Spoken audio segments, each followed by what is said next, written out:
অসমৰ জনপ্ৰিয় কণ্ঠশিল্পী সকলোৰে হিয়াৰ আমঠু হাৰ্টথ্ৰব জুবিন গাৰ্গৰ অকস্মাত মৃত্যুৰ খবৰটোৱে সকলোকে মৰ্মাহত কৰি তুলিছে। জুবিন গাৰ্গক অকণমান শ্ৰদ্ধা জনাবলৈ, মৰম যাচিবলৈ সমগ্ৰ নগাঁওবাসী ৰাইজ ওলাই আহিছে ৰাজপথলৈ। ক্লক টাৱাৰ ওচৰত সকলোৱে মিলি তেওঁক সুঁৱৰিছে। তেওঁৰ সদগতিৰ বাবে কোনোবাজনে চাকি বন্তি জ্বলাইছে, কোনোবাজনে ধূপ জ্বলাইছে, কোনোবাজনে মম জ্বলাইছে, কোনোৱে তেওঁৰ প্ৰতিচ্ছবিত পুষ্পাঞ্জলি দি বিদেহী আত্মাৰ চিৰশান্তি কামনা কৰিছে। হে জুবিন, তুমি য'তে আছা শান্তিত থাকা।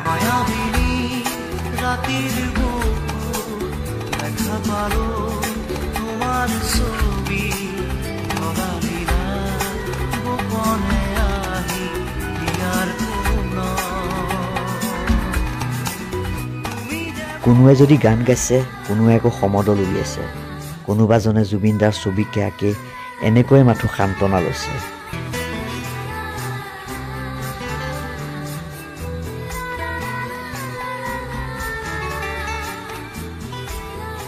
কিমান ভাল পালে, কিমান আন্তৰিকতা থাকিলে কাৰোবাৰ মৃত্যুত এনেকৈ হাজাৰ বিজাৰ মানুহ আপোনা আপুনি ওলাই আহিব পাৰে। এয়াই প্ৰকৃত শিল্পী আৰু এয়াই প্ৰকৃত অনুৰাগী।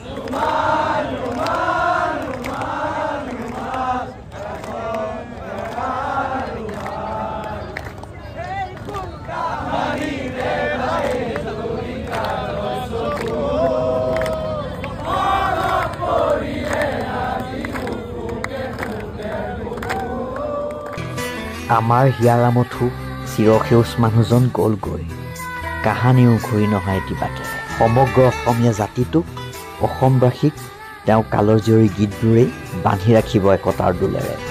প্ৰতিজন অসমীয়াৰ হৃদয়ত তেওঁ জীয়াই থাকিব এটি সত্তা হৈ। সেই স্থান সদায় সুকীয়া হৈ ৰ'ব, খালী হৈ ৰ'ব আমাৰ প্ৰাণৰ জুবিনদাৰ ঠাইডোখৰ।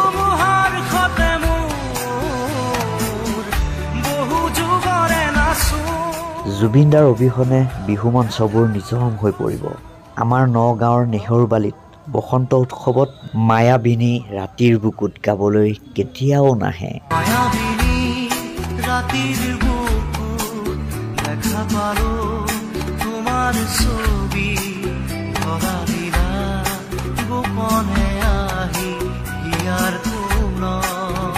কাকো খাতিৰ নকৰোঁ বুলিয়ে তেওঁ কাকো খাতিৰেই নকৰিলে। এবাৰো নুশুনিলে আমাৰ কথা।